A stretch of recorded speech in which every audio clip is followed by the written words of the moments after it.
তুমি বলে দেশ ছাড়া পালাইবা না, এখন পালাও কি জন্য? তুমি বলে শেখ মুজিবের মেয়ে, তুমি এই কথা বলছো। দেখেন দেখেন কিভাবে পালায় শেখ হাসিনা এবং শেখ রেহানা। দেখেন দেখেন কিভাবে চোরের মতন পালাইতেছে, জাতির উদ্দেশ্যে একটা ভাষণও দিতে পারলো না, তার আগেই পালাই যেতেছে। জানে খবর আছে দেশে থাকলে।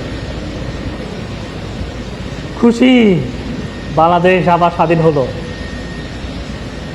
পালা শেখ হাসিনা শেখ রেহানা এখন আগরতলা যাইতেছে, তারপর লন্ডন যাইব।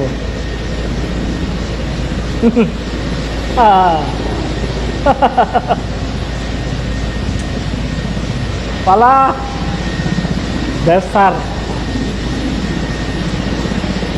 চলে যাও দেশ ছাড়ে চলে যাও।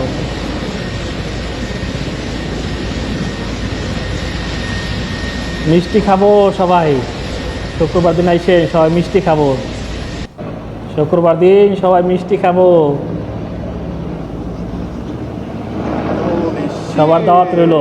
পরিস্থিতিতে সবার দাওয়াত রইল, আইসেন শুক্রবার দিন মিষ্টি খাওয়া হবে, সবাই চলে আইসেন। বুঝতে পারছেন?